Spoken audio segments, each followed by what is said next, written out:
오늘 말씀은 시편 100편 1절부터 5절까지입니다. 시편 100편 1절부터 5절까지입니다. 온 땅이여 여호와께 즐거운 찬송을 부를지어다. 기쁨으로 여호와를 섬기며 노래하면서 그의 앞에 나아갈지어다. 여호와가 우리 하나님이신 줄 너희는 알지어다. 그는 우리를 지으시니요 우리는 그의 것이니 그의 백성이요 그의 기르시는 양이로다. 감사함으로 그의 문에 들어가며 찬송함으로 그의 궁정에 들어가서 그에게 감사하며 그의 이름을 송축할지어다.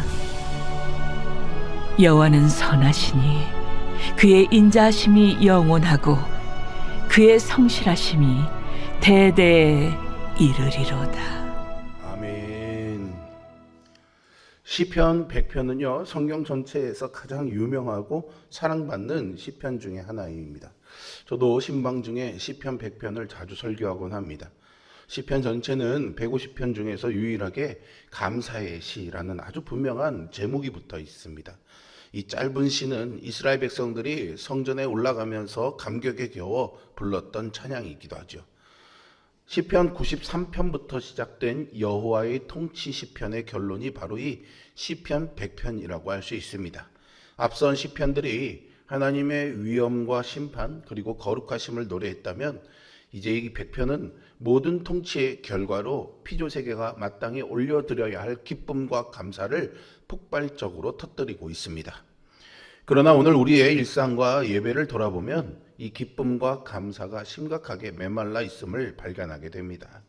치열한 생존 경쟁과 끝없는 불안과 염려 속에서 예배는 종종 의무감이나 종교적인 습관으로 전락해버리고 마는 그런 모습이 보이죠.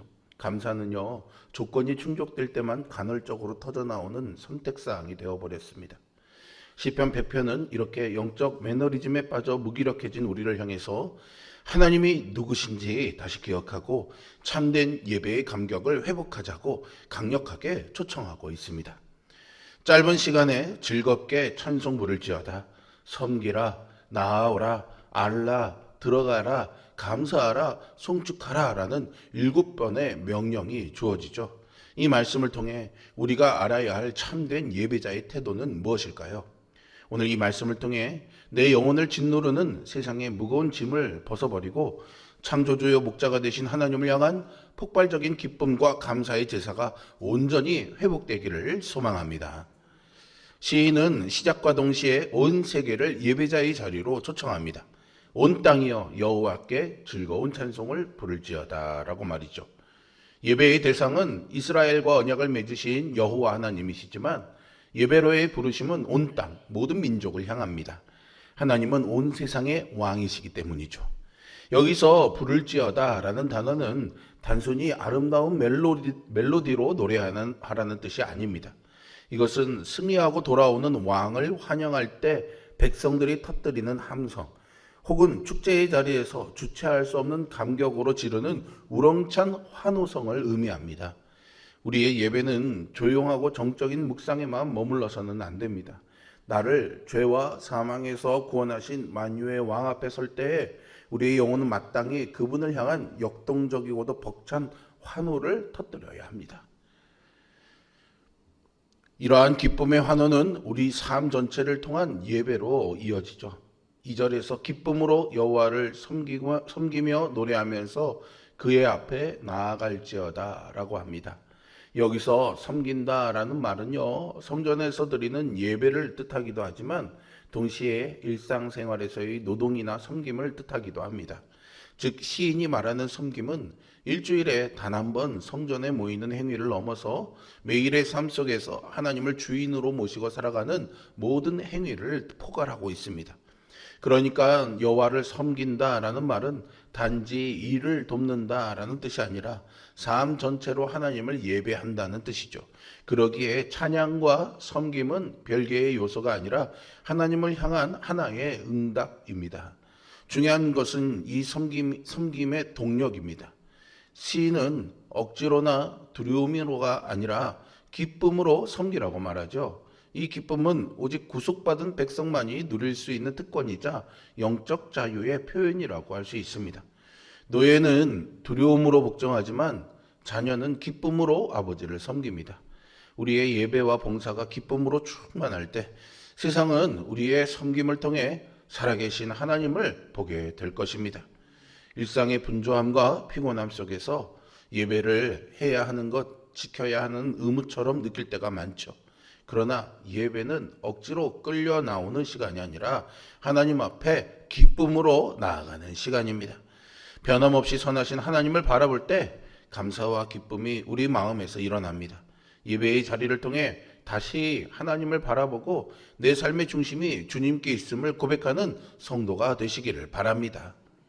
우리가 이토록 기뻐하면서 하나님을 섬길 수 있는 근본적인 이유는 무엇일까요? 3절은 그 해답을 명확하게 제시합니다. 여호와가 우리 하나님이신 줄 너희는 알지어다 라고 하죠. 그리고 그는 우리를 지으시니요 우리는 그의 것이니 그의 백성이요 그의 기르시는 양이로다 라고 말합니다. 여기서 안다라는 것은 뭔가를 인지하거나 배웠다라는 차원이 아니라 마음으로 인정하고 삶으로 받아들이는 것입니다. 여호와만이 참 하나님이시며 우리는 하나님의 소유라고 고백해야 한다는 것이죠. 이 고백은요, 너는 나 외에 다른 신들을 내게 두지 말라는 10계명의 첫째 계명을 예배의 언어로 다시 들려준 것입니다. 동시에 예배로 부름받은 성도들의 정체성을 분명하게 가르쳐 줍니다. 예배의 감격은 조명이 화려하거나 음악이 웅장할 때 생겨나는 것이 아닙니다. 참된 예배는 하나님이 누구신지 그리고 그분 앞에서 내가 누구인지를 정확히 아는 것에서 출발합니다. 여기서 아는 것은 앞서 말씀드렸지만 머리로만 이해하는 지식이 아니라 삶의 깊은 경험과 인격적인 교제를 통해 체득하는 친밀한 알을 의미합니다. 우리가 이 구절에서 알아야 할 첫 번째 진리는 하나님이 우리를 지으시니요 우리는 그의 것이라는 창조주와 피조물의 관계입니다. 내 생명, 내 건강, 내가 가진 모든 소유의 주권이 하나님께 있음을 인정할 때 우리는 교만을 내려놓고 겸손히 엎드릴 수 있습니다. 두 번째 진리는 그가 우리를 기르시는 양으로 삼으셨다는 목자와 양의 관계이죠. 온 땅을 다스리시는 위대한 왕께서, 창조주께서 놀랍게도 나같이 연약하고 길 잃어버리기 쉬운 존재를 푸른 풀밭으로 인도하시며 밤낮으로 돌봐주시는 선한 목자가 되어주십니다. 나를 지으시고 내 모든 것을 소유하신 분이 나를 짐스럽게 여기지 않고 끝까지 책임지시는 목자라는 사실을 인격적으로 경험해서 알게 될 때 우리의 영혼은 비로소 무한한 안정감과 기쁨을 누리게 되죠.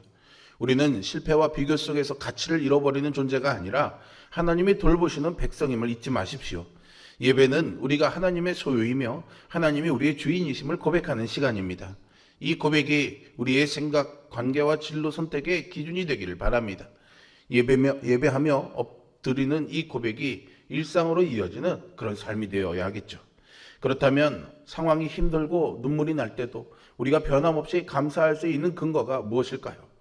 시인은 우리가 감사와 찬양으로 나아가야 하는 이유는 여호와는 선하시니 그의 인자하심이 영원하고 그의 성실하심이 대대에 이르리로다 라고 선포하죠. 세상의 조건은 매일 변하고 사람의 마음은 갈대처럼 흔들립니다. 그러나 하나님의 선하심은 절대로 변하지 않으십니다. 자기 백성을 향해 십자가까지 내어주시는 조건 없는 언약적 사랑인 인자하심과 한 번 하신 약속은 천지가 개벽해도 반드시 지켜내시는 흔들림 없는 진실함인 성실하심이 영원부터 영원까지 우리를 붙들고 있습니다. 하나님은 언제나 영원과 인자와 성실로 우리를 대하시는 분임을 잊지 마십시오. 우리의 상황과 감정은 바뀌지만 하나님의 선하심과 사랑, 성실하심은 절대로 변하지 않습니다. 그러므로 예배에서 드리는 감사는 모든 것들이 잘 풀려서 드리는 감사가 아니라 하나님의 성품을 신뢰하기에 믿기에 드리는 감사가 되어야 합니다. 우리의 감사는 응답받는 조건에 근거한 것이 아니라 하나님의 성품, 즉 인자하심과 성실하심에 근거해야 하는 것이죠. 이 변함없는 성품을 신뢰할 때 우리는 폭풍우 속에서도 흔들리지 않는 감사의 제사를 올려드릴 수 있습니다. 삶의 상황은 어렵더라도 여호와는 선하시다라는 이 고백을 붙들고 하나님께 나아갈 때 주님이 우리의 마음을 새롭게 하시고 은혜의 길을 열어주실 줄로 믿습니다. 감사와 찬양으로 하나님의 선하심을 고백하는 예배자로서는 우리 모두가 되기를 주님의 이름으로 축원드립니다. 예배는 여호와만이 참 하나님이시라는 것을 알고 우리가 그의 백성이요 그의 양임을 기억하며 하나님의 선하심과 인자하심을 다시 고백하는 자리입니다. 기쁨으로 하나님께 나아가고 여호와만이 하나님이심을 알고 선하신 주님의 인자와 성실을 신뢰하며 살아가는 예배자가 되기를 기도합니다. 시편 100편은 우리를 향한 하나님의 초청장입니다. 무거운 의무감으로 드리는 예배, 불평과 염려로 가득 찬 일상을 이제는 끝내라고 말씀하시죠. 내 삶의 주인이 누구인지 다시 한번 생각해 보십시오. 온 우주의 왕이신 하나님은 나를 친히 지으셨을 뿐만 아니라 나를 당신의 목숨처럼 아끼며 푸른 초장으로 인도하시는 선한 목자이십니다. 그분의 인자하심과 성실하심은 어제도 오늘도 그리고 영원토록 변함이 없습니다. 이 확실한 진리를 우리의 영혼 깊은 곳에 새겨 넣으십시다. 그래서 매일 아침 눈을 뜰 때마다 억지가 아닌 기쁨으로 하나님을 섬기면서 불평 대신 감사로 하루의 문을 여는 참된 예배자로 서야 하겠습니다. 세상이 알 수 없는 이 기쁨의 환호와 감사의 고백이 오늘도 여러분들의 입술과 삶을 통해 매 순간 흘러넘치기를 주님의 이름으로 축복합니다. 기도하겠습니다. 우리의 삶의 주인이 되어주시고 창조주여, 우리의 모든 것들을 책임지시며 인도하시는 선한 목자이신 아버지 하나님을 찬양합니다. 오늘도 이 새벽에 하루의 문을 열면서 세상을 향해 바로 나아가지 아니하고 감사함으로 하나님의 임재에 가까이 나아가 하나님 앞에 엎드리면서 나의 창조주 하나님, 내 삶의 주인 되신 하나님 앞에 감사와 찬양을 올려드립니다.